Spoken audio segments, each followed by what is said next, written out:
खुशी तो अपनी शादी की तैयारियों में काफी व्यस्त है और वो ये बताने भी की कोशिश करती है कि वो इस शादी से खुश है।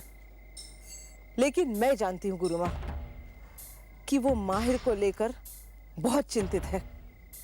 वो एक पल के लिए भी माहिर को अकेला छोड़ना नहीं चाहती और अगर छोड़ने की जरूरत पड़ी भी तो वो ये देख लेती है कि वृंदा माहिर के साथ हमेशा रहे।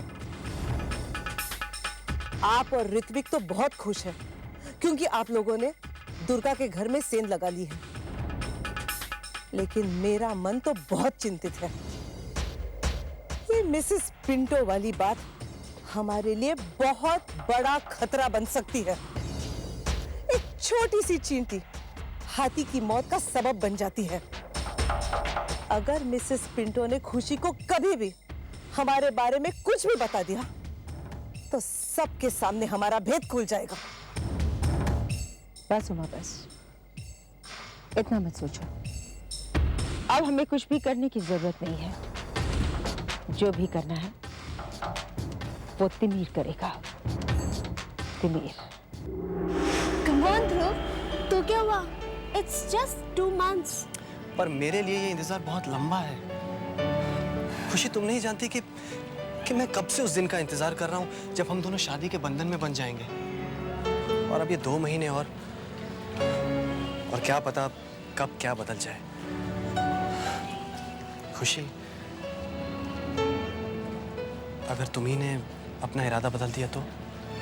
ध्रुव, मैंने एक वचन दिया है और मैं तुमसे भी कह रही हूँ कि मैंने अगर वचन दिया है तो मैं उसे निभाऊंगी।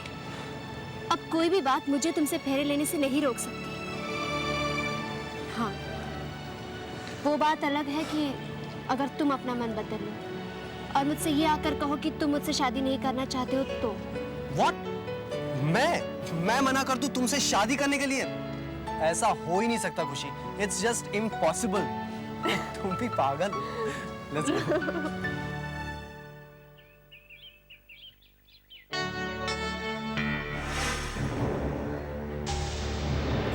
कहाँ है वो? मुझे ढूंढ रही हो ना?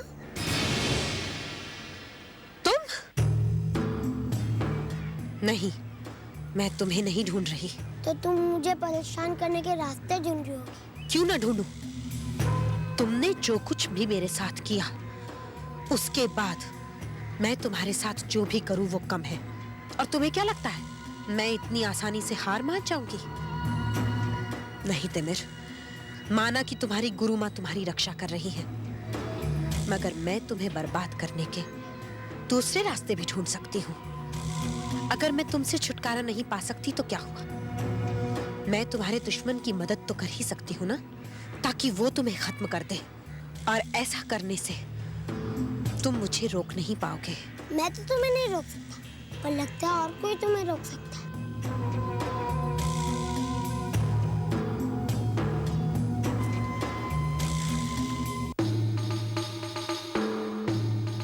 तान्या, तुम इसके साथ यहाँ क्या कर रही हो? तिमिर, जाने दो उसे। तुमने मुझे बहुत तंग किया है, अब तंग करने की मेरी बारी है। छोड़ दो मुझे, छोड़ो मेरा हाथ। छोड़ दो मेरी बेटी को। नहीं, अब मैं इसे तुम्हारे पास भेज रहा हूँ। मुझे कोई नहीं रोक पाएगा, कोई नहीं। छोड़ दो इसे।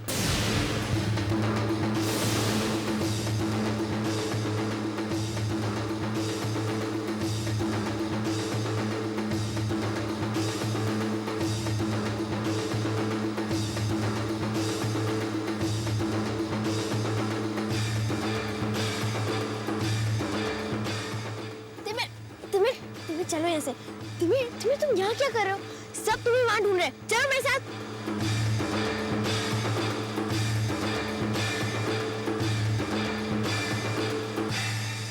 चलो।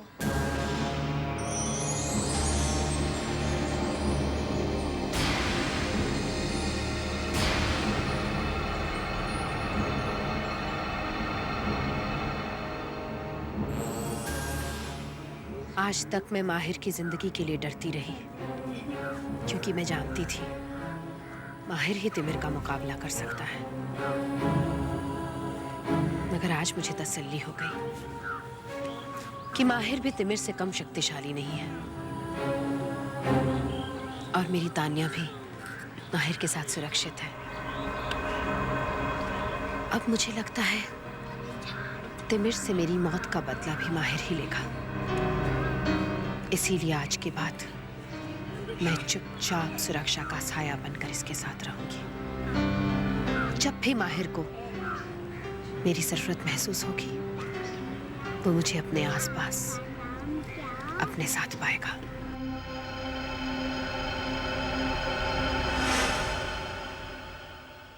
हाँ, ये क्या है? ये प्लान है हमारे नए घर का। मैं ये घर हम सबके लिए बनाना चाहता हूँ। अब तुमने तो मेरा घर देखा ही है ना, तुम्हें नहीं लगता कि बहुत छोटा सा है? श्रद्धा बड़ी हो रही है, जाहिर सी बात है उसे एक अपना कमरा चाहिए होगा। तिमिर का भी अपना कमरा होगा और मैंने देखा है कि तिमिर को स्पोर्ट्स में काफी इंटरेस्ट है, तो मैं चाहता हूँ उसके लिए एक स्पोर्ट्स रूम बनाऊं और तुम्हारे लिए एक स्पेशल स्टडी रूम। तुम्हें नहीं लगता कि इन सब चीजों के लिए एक बड़ा घर चाहिए? कितना सोचते हो ना तुम हम सब के बारे में। अच्छा बताओ, और क्या प्लान्स बना रखे तुमने? बहुत सारे। मैंने तो हमारी शादी के लिए बहुत सारी जगहों की इंक्वायरी भी शुरू कर दी है।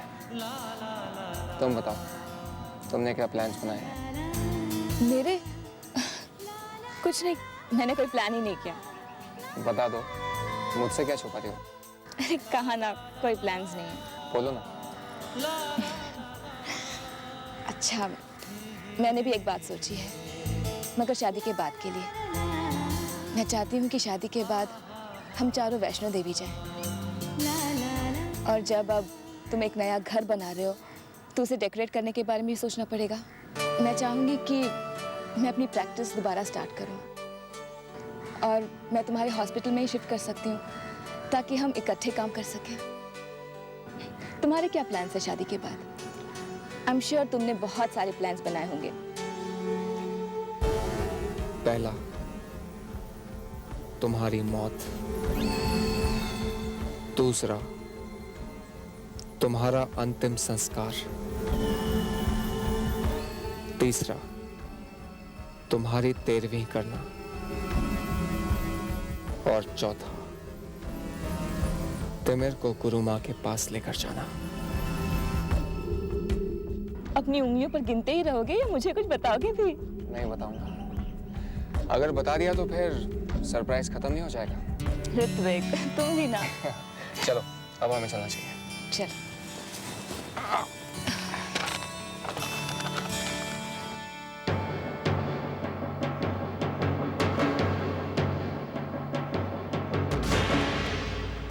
पहला, तुम्हारी मौत। दूसरा, तुम्हारा अंतिम संस्कार। तीसरा, तुम्हारी 13वीं करना। और चौथा, तिमिर को गुरु माँ के पास लेकर जाना।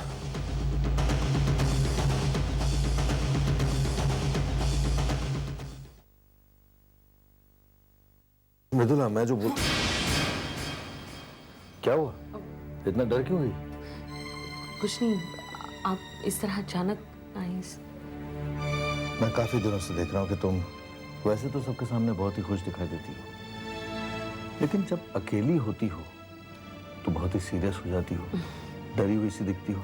क्या बात है? कुछ नहीं, क्या बात हो सकती है? वही दुर्गा के बारे में सोचती रहती हूँ। चिंता हो रही है कि सब कुछ ठीक ठाक हो तो जाएगा ना। बेचारी ने बहुत मुश्किलें झेली है, अब उसकी जिंदगी में कोई मुश्किल ना आए। इस शादी से उसकी जिंदगी की एक नई शुरुआत हो रही है ना। और आप तो जानते ही हैं, बेटी की शादी में माँ बाप के सर कितनी सारी जिम्मेदारियां होती है। इतना सारा काम और इतना कम समय, पता नहीं सब कुछ ठीक ठाक हो पाएगा या नहीं। मैं नहीं चाहती कि दुर्गा की शादी में कोई कसर रहे। चिंता मत करो, सब ठीक हो जाएगा।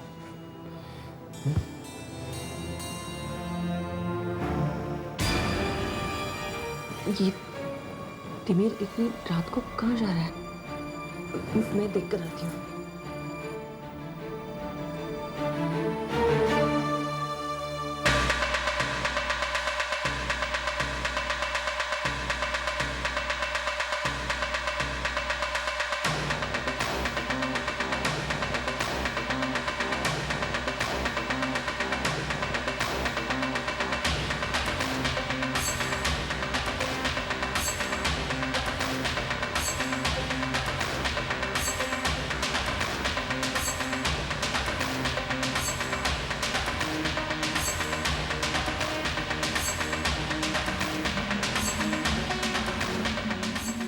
बहुत देर से ये तमन्ना थी दिल में कि ये नजारा देखने का मौका मिले।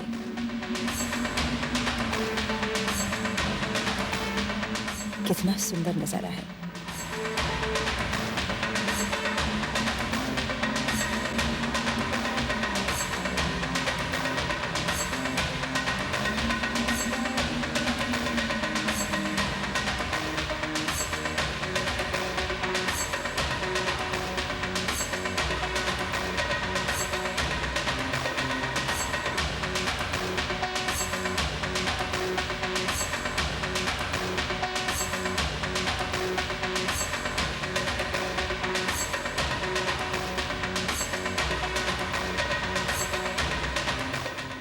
ये बाहर क्यों जा रहा है?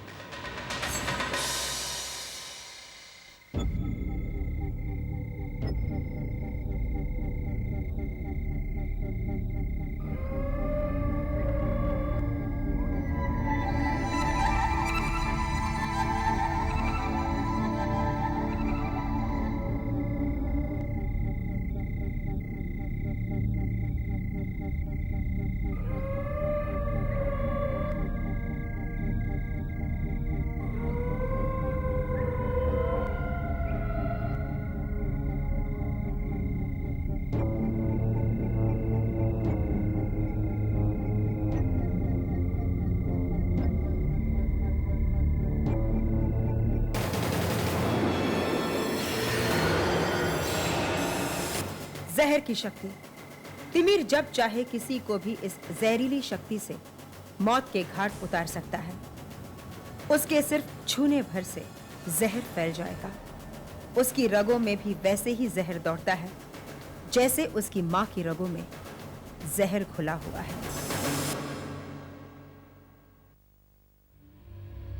वो उसे मार डालेगा, क्या करूं मैं? क्या सोच रहा है?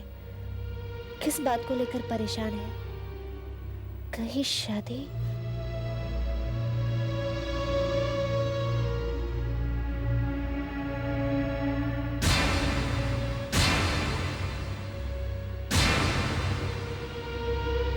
क्या लाई है मम्मा? मैं यूं ही कुछ भी सोचने लगती हूँ। वो शादी से खुश है, इसे ध्रुव अच्छा लगता है।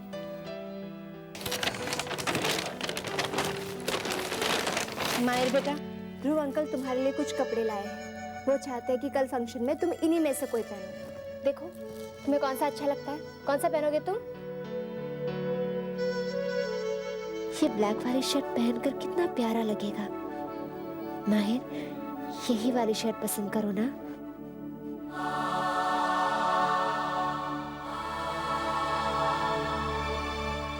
ये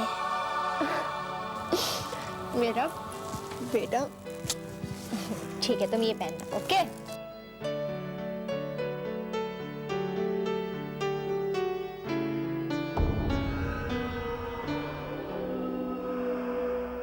पहली बार जैसा मैंने सोचा था सब कुछ वैसा ही हो रहा है।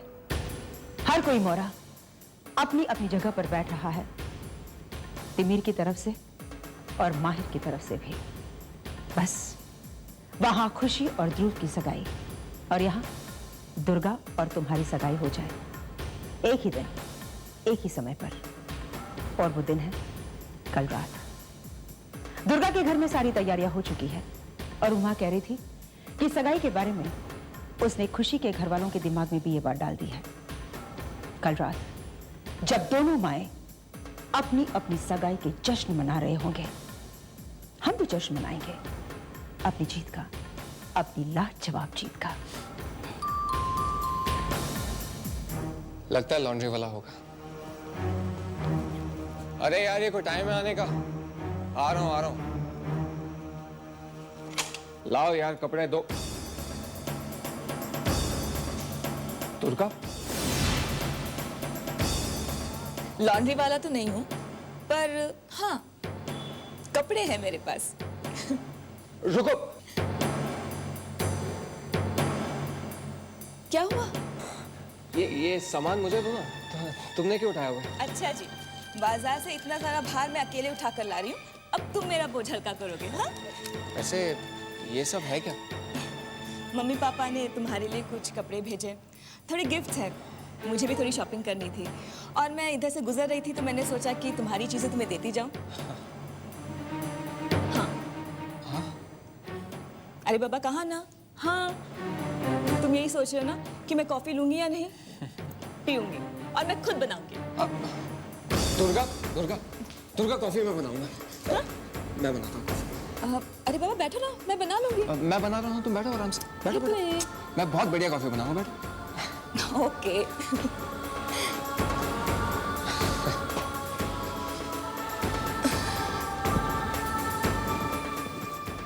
ऋत्विक,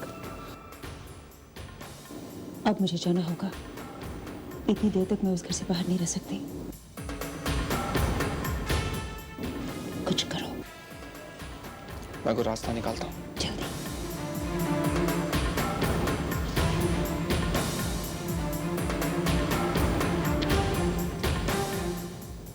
यस, कौन है? ऋत्विक, ये क्या खेल हुआ? हाँ? बच्चों के साथ बच्चे तो बन ही जाते हो तुम, अब मेरे साथ भी खेल खेलोगे? अरे मैं जानती हूँ तुम हो, अब वैसे भी यहाँ हमारे सिवा और है ही कौन? चलो छोड़ो, हटाओ हाथ। नहीं, क्योंकि मैं चाहता हूँ तुम बिल्कुल वही महसूस करो जो मैं करता हूँ, कि तुम्हारे बिना मेरी जिंदगी कितनी अधूरी है। देखा?